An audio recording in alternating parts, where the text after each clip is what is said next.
Aujourd'hui, mes petits amis, vidéo spéciale. Je ne vous parlerai pas d'un film en particulier, mais je vais vous parler de plein de films parce que je vais vous parler de ma collection de films.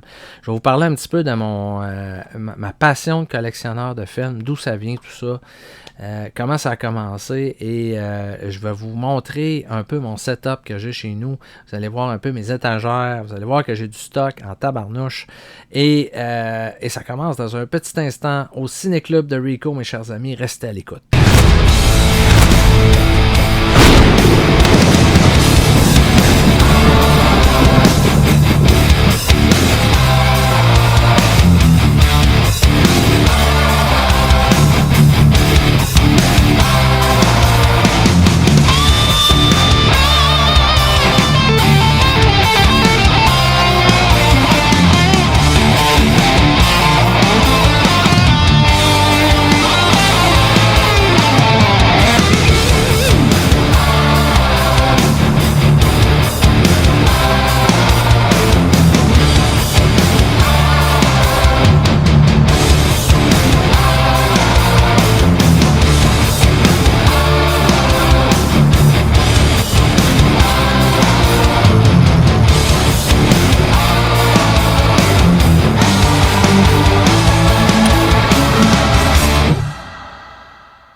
Bon, ça fait qu'aujourd'hui, je vais vous parler un peu de ma vie de collectionneur de films. Il y a beaucoup de gens qui me disent « Ça serait le fun que tu nous montres à un moment donné ton man cave, ta collection de films, tous les films que tu as. » J'ai répertorié un peu ce que j'avais dernièrement. Ça frôle les 10 000 films que j'ai chez moi. J'en ai beaucoup.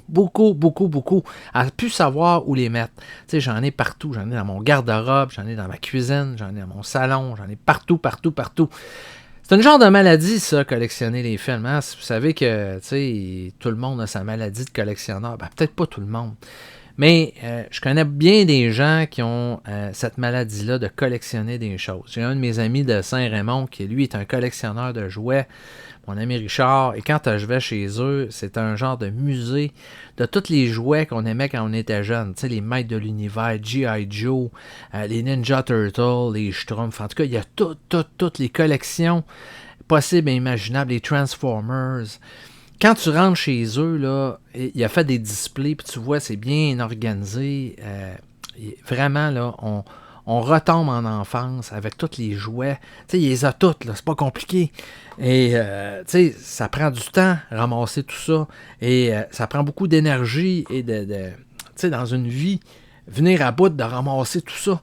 C'est la même chose pour les films, c'est la même chose pour n'importe quoi. Je regardais récemment une vidéo sur Internet de Dave Bautista, l'acteur. Lui, il tripe ses boîtes à lunch. Puis, il a ramassé des boîtes à lunch de collection. Il s'est fait un genre de setup chez eux. Qu'est-ce que tu veux? C'est ça son trip.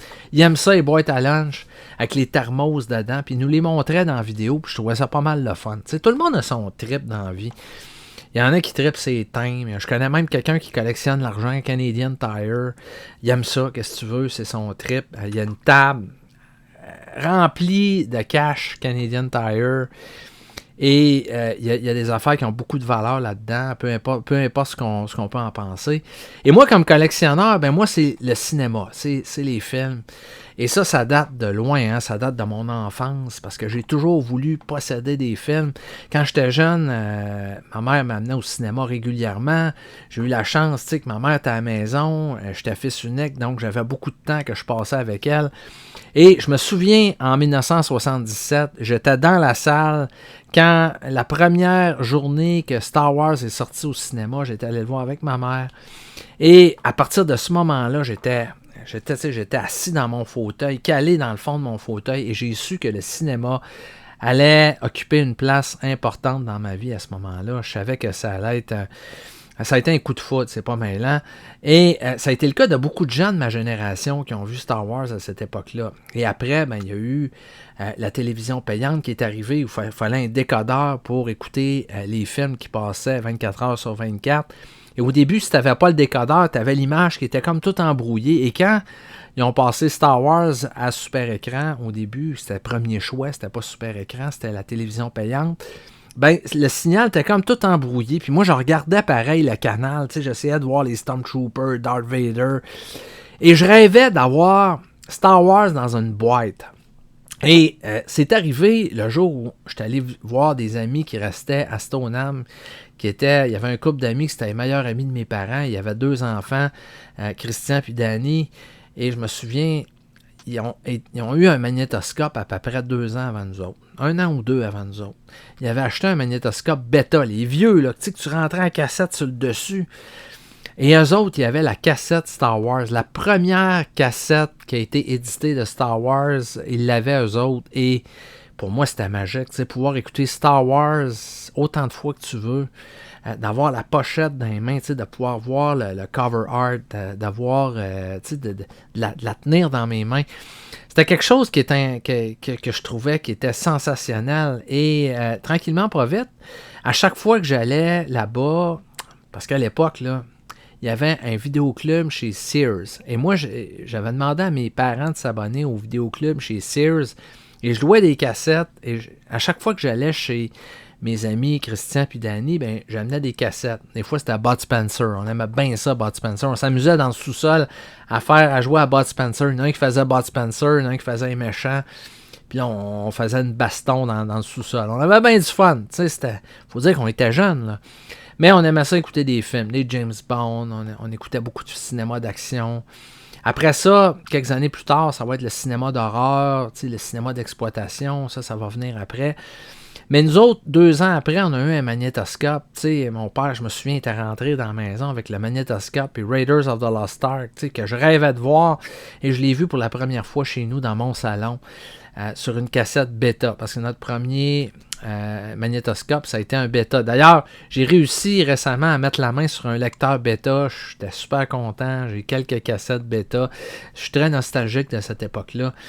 Et on rêvait d'avoir une collection de films. Et ça a été ça, nos premières collections, ça a été d'enregistrer des films sur des cassettes vierges. On pouvait mettre des fois 2 films, jusqu'à 3 films des fois sur les VHS.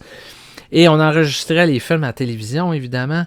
Après ça, il y a eu la télévision payante, il y a eu Super Écran, qui nous offrait des films de partout dans le monde, des films d'horreur, des films des films étrangers. Moi, j'écoutais de tout, là, des drames, des comédies sexy. J'écoutais même de la porn. J'étais un jeune ado, puis j'écoutais de la porn. Je me levais des fois la nuit sur le bout de mes pieds, puis j'allais ouvrir la télévision, puis en cachette, j'écoutais des films osés. Oh là là, hein?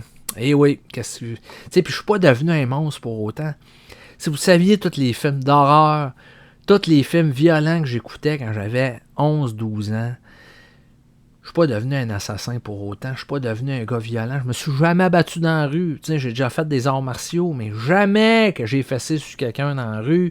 Jamais, jamais. J'étais un gars très pacifiste. Et, je veux dire, j'ai écouté de la porn en masse. Je suis pas devenu un obsédé sexuel pour autant. J'aime le sexe, évidemment. Tu sais, on s'en cachera pas. Mais, je suis pas devenu un obsédé sexuel. Tu sais, je suis capable de me contrôler. Mais, j'en écoute encore et j'aimais ça à l'époque. Et, on enregistrait tout ça sur des belles cassettes VHS.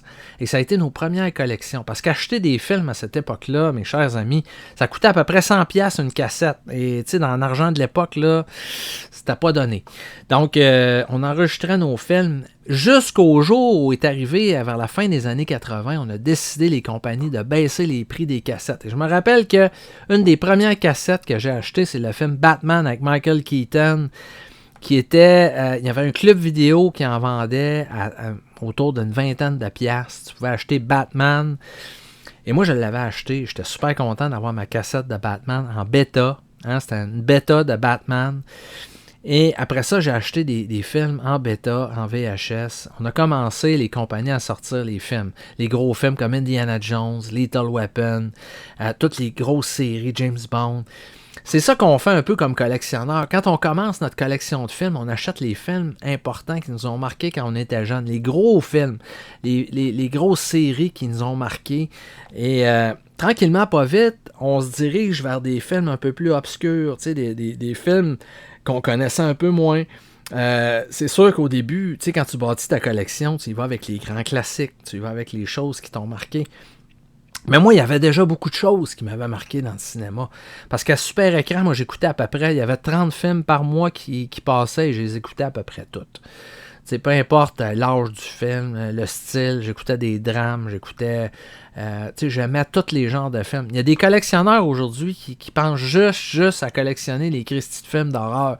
C'est sûr que c'est le fun, c'est l'item en VHS aujourd'hui qui est le plus recherché, les films d'horreur. Mais, tu sais, je connais une couple de personnes qui ont réussi à sortir du carcan des films d'horreur. Tu sais, il y a un collectionneur que je connais bien qui s'appelle Max, qui a des excellents goûts en cinéma. Il trippe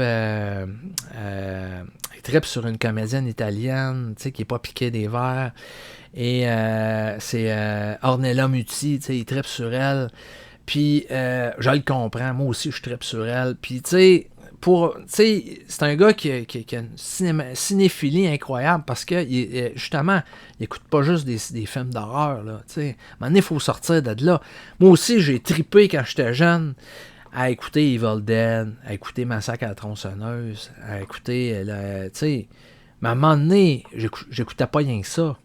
Si tu veux devenir un bon cinéphile, faut pas que tu te contentes d'écouter juste un genre de film. Faut que tu sois curieux. Et moi, j'allais au club vidéo et je regardais les pochettes. Tu sais, je jouais beaucoup avec les pochettes. C'est ça qui est le fun. Puis c'est ça le trip aujourd'hui de collectionner un peu les cassettes VHS, c'est d'avoir les pochettes. Parce que c'était exceptionnel dans ce temps-là. Je sais pas pourquoi, avec le DVD, ils n'ont pas réussi à garder ce côté-là qui était exceptionnel. D'avoir des pochettes on dirait qu'ils ont délaissé ça un peu avec le DVD. Ça revient tranquillement avec des éditions européennes là, qui... on se donne la peine de faire des visuels qui ont de l'allure. Alors, pour avoir une cinéphilie qui a du bon sens, il faut sortir à un moment donné du cinéma d'horreur et aller explorer différents genres. Et vous allez voir, c'est extraordinaire les choses qu'on peut découvrir, des drames européens, des films suédois, des films asiatiques, d'arts martiaux, des films d'action. Bref, j'étais un affamé de cinéma et j'étais toujours à la recherche de la nouvelle pépite qui allait venir me chercher, qui allait me brasser. Et avec les clubs vidéo, on était gâtés avec ça. On avait accès à tout ça. Et tranquillement, pas vite, on voulait se bâtir nos propres clubs vidéo chez nous, parce qu'à un moment donné, la VHS a décliné, les clubs vidéo vendaient leur stock, alors on en profitait, on achetait des films pas trop chers, il y en a qui ont réussi à faire des Christy de bondés, à ramasser des films de très belle valeur en format VHS quand les clubs vidéo ont disparu, et les valeurs ont monté récemment, les gens qui ont encore des films en VHS, là, il y a certains titres qui valent pas grand chose, mais il y en a qui valent leur pesant d'or, je peux vous le dire. Ceux qui sont en très bon état, ça peut valoir assez cher. Alors, moi, j'ai commencé justement, quand on a commencé à disons, rendre les prix un petit peu plus accessibles, j'ai commencé à monter une collection de films, à acheter tous les films que je voulais. Dès que j'avais un petit peu d'argent de poche, j'allais au magasin, je m'achetais des films. Des fois, je les achetais en réduction au club vidéo. Et j'ai monté ma collection comme ça. Et à un moment donné, le DVD est arrivé, on a délaissé un petit peu la VHS et on a commencé à acheter des films en DVD. Après ça, en Blu-ray. Il y a eu, à un moment donné, après le DVD, il y a eu le HD DVD. Et le Blu-ray. Il y avait deux formats concurrents. Un peu comme au début de la VHS et le bêta. Il y en a un qui n'a pas survécu, c'est bêta. Et ça a été la même chose. Mais dans le cas disons, dans le cas de la haute définition du Blu-ray HD DVD, la guerre n'a pas été longue parce que Toshiba avait sorti le HD DVD que moi j'avais acheté. Je m'étais dit Toshiba va gagner la guerre et j'avais tort parce que ça n'a pas été long qu'ils ont abandonné le format et il n'y a presque pas de disques HD DVD de disponibles sur le marché tellement ils ont abandonné rapidement le format. Ça a été, c'est mort dans l'œuf pratiquement. Ça a duré 1 an puis ça a été fini. Donc ceux qui ont encore, comme moi j'ai un lecteur HD DVD encore. J'ai encore mes films que j'avais achetés en HD DVD. Donc, ceux qui ont la chance d'en avoir quelques-uns, parce qu'il n'y en a pas eu beaucoup, c'est une technologie qui est vraiment arrivée et qui est repartie presque instantanément. Donc, c'est le Blu-ray qui a pris le marché. Et donc, j'ai dû m'équiper en Blu-ray et j'ai grossi encore ma collection. Il y a beaucoup de films. Tu sais, en tant que collectionneur, tu te dis, bon, il faut que je le rachète. Je l'avais en DVD, il faut que je le rachète en Blu-ray. Et dans le cas de certains films, oui, on a racheté des films pour avoir le upgrade. Mais il y en a qui upgrade tout le temps, qui ont parti du DVD, du Blu-ray. Quand le HD, tu sais que le UHD est sorti, il y en a qui ont tous racheté leurs films pour les avoir en UHD. Quand on fait ça, là, ça commence à coûter cher. Parce que, tu sais, un film, tu vas l'écouter quoi? Peut-être 2-3 fois dans les années qui vont suivre. Mais si tu l'écoutes une fois en DVD, puis là, tu scrapes ton DVD, tu achètes un Blu-ray, tu scrapes ton Blu-ray, tu achètes un UHD, ça veut dire que tu payes 30$ à toi et Chris de fois que tu veux écouter le film. Donc, ça commence à coûter cher. Tu sais, il faut que tu sois raisonnable un peu, il faut que tu sois intelligent. Quand tu fais quand tu es un collectionneur, tu te dis, est-ce que c'est nécessaire que je rachète ce film-là en UHD? Donc, tu sais, dans le cas de certaines éditions exceptionnelles, je ne dis pas, moi je l'ai fait, mais tu sais, c'est pas vraiment... vous allez voir que, tu sais, moi j'ai fait des tests, là, entre le Blu-ray et le UHD sur les télévisions qu'on a chez nous. Il n'y a pas tant de différence que ça. Elle n'est pas vraiment perceptible à l'œil. Tu sais, il y a des technophiles qui vont passer des heures à décortiquer certaines scènes d'un film et comparer le Blu-ray avec le UHD. Oh, on voit plus de noir dans celle-là, un petit peu plus de détails dans lui. Regarde, quand on fait un zoom sur l'image. Comment un peu, là. Tu sais, je veux dire, à un moment donné, là, tu sais, t'es-tu un cinéphile ou t'es un technophile? Tu sais, c'est la question que j'aurais tendance à te poser. Tu sais, c'est-tu vraiment nécessaire pour quelques pixels de plus de repayer 30-40$ de plus pour upgrader ton film que t'avais déjà en Blu-ray? Si tu l'avais en DVD puis tu veux l'acheter en UHD, je dis pas, tu vas avoir un upgrade. Mais du Blu-ray au UHD, ça là, c'est plus une stratégie marketing pour les vendeurs de disques qui ont plus de titres à vendre. Ben, ils ressortent, un peu comme Criterion font, là, ils ressortent à peu près tout leur catalogue en UHD. Et il y en a plein qui se disent « Ah, j'avais le Blu-ray, mais là, ça me prend le UHD. » Donc, ils vont upgrader. Donc, ça va lui coûter encore 30-40$ pour avoir encore le même film qu'il y avait déjà à la maison.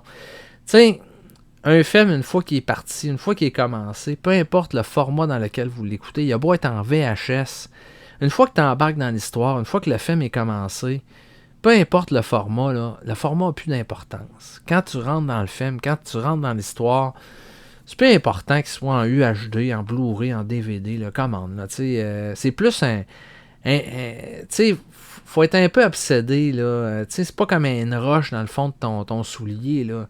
Tu sais, tu seras pas en train de te dire « Ah non, regarde, il manque un peu de noir dans mon image, dans le coin, là. » Serait mieux, pas mal mieux en UHD. Voilà. Franchement. Tu sais, à un moment donné, là, faut être raisonnable. Puis c'est ça un peu l'idée.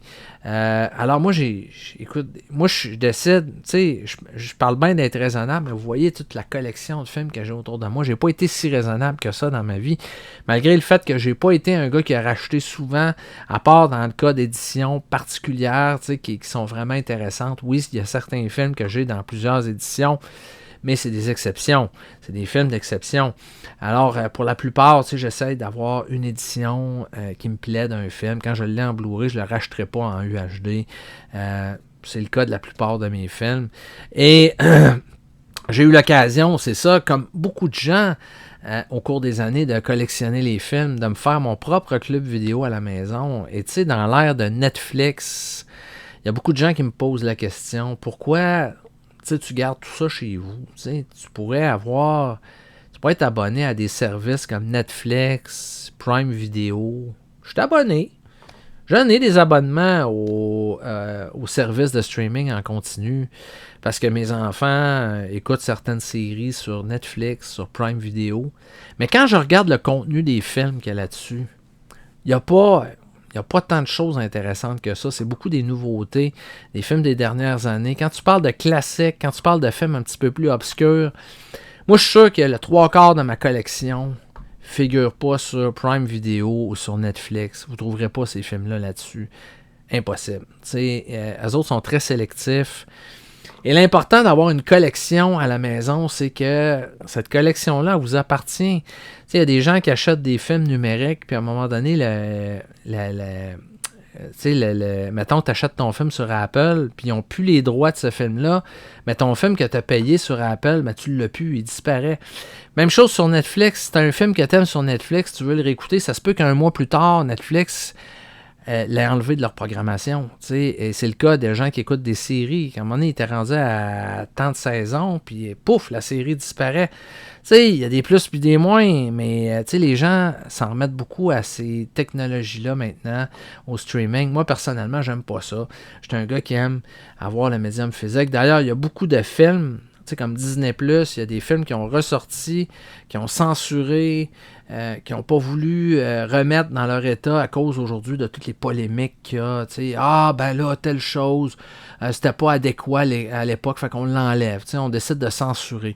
Maudit que je trouve ça innocent, la censure. C'est une affaire qui m'écoeure bien gros, c'est la censure. Et le fait d'avoir des films à la maison, d'avoir les œuvres originales, ben tu les as non altérées, tu peux les voir comme ils étaient à l'origine. Moi, quand j'écoute Splash avec Daryl Hannah, c'est pas comme à Disney+, où ils ont censuré le plan, où on y voit les faux fun. Moi, sur mon DVD, on y voit les faux fun. On voit les faux fun à Daryl Hannah. Donc, ça n'a pas été censuré sur mon DVD.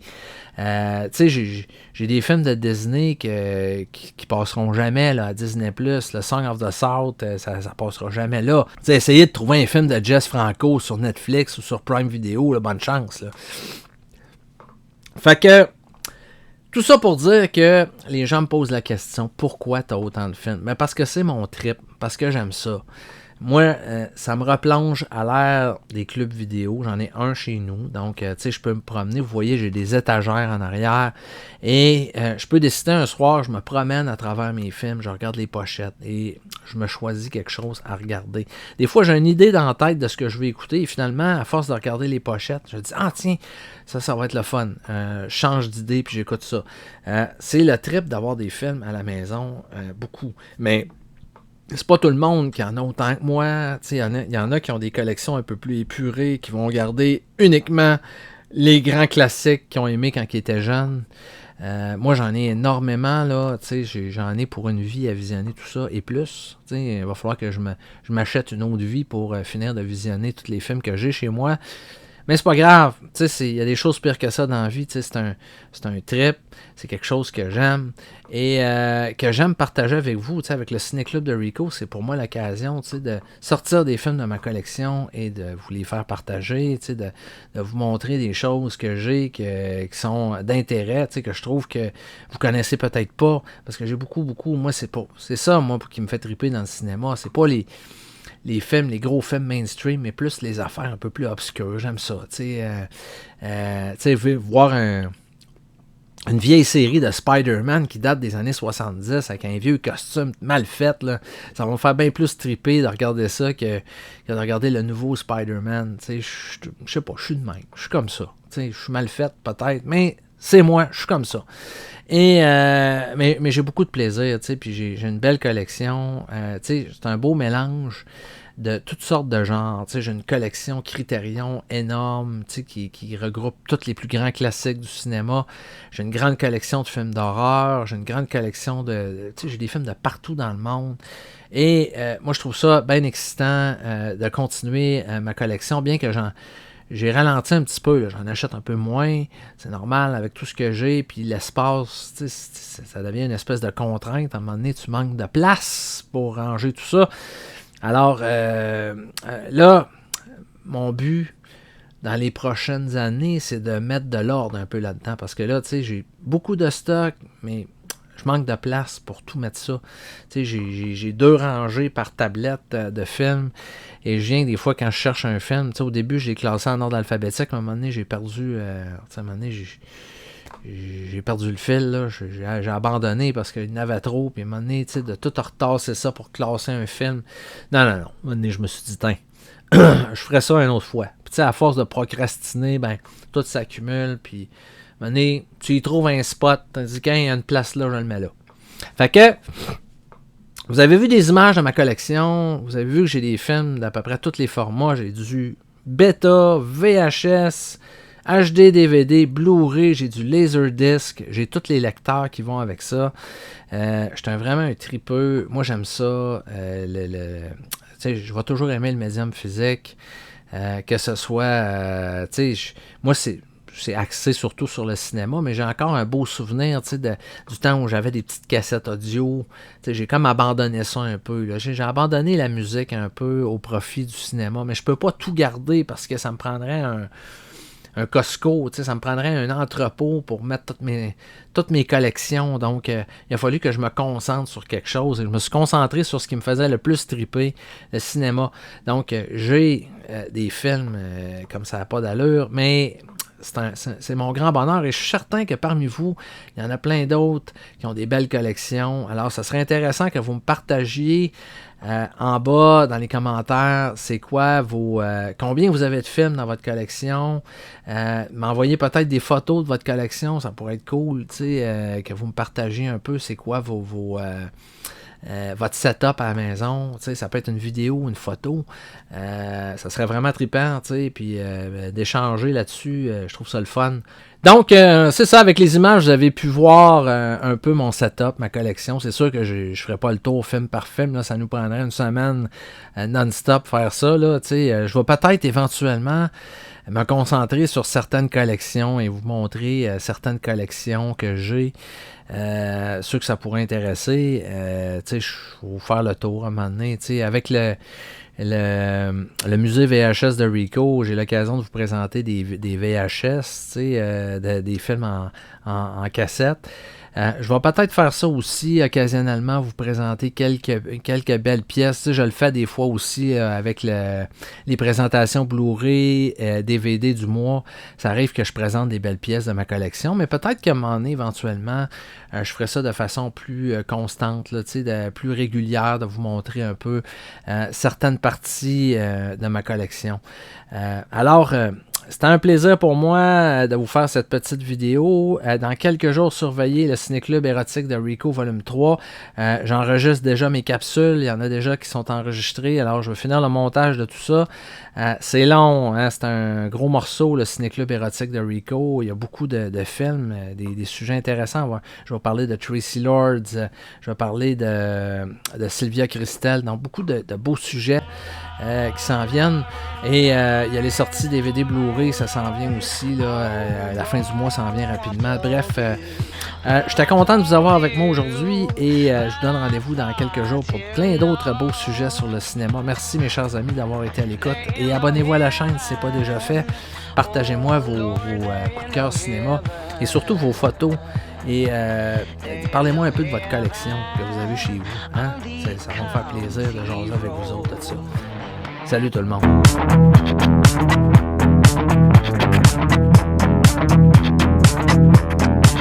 Don't talk about it. Oh boy, don't talk about it. Don't talk about it. If you do, I'll cry. Don't come around me. Oh Lord, don't come around me. Don't come around me. If you do, I'll lie. Oh Lord, there ain't no heaven. Oh Lord, there ain't no heaven. Down at a station stood my dear home mother. Oh Lord, she keep on screaming and crying. Oh Lord, I wonder what my son has done. Oh Lord, there ain't no heaven. Oh Lord, there ain't no heaven.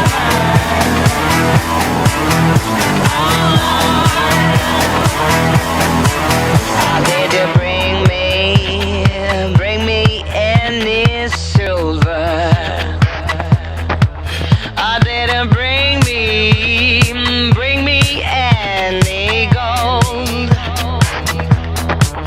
Or did you see me working on South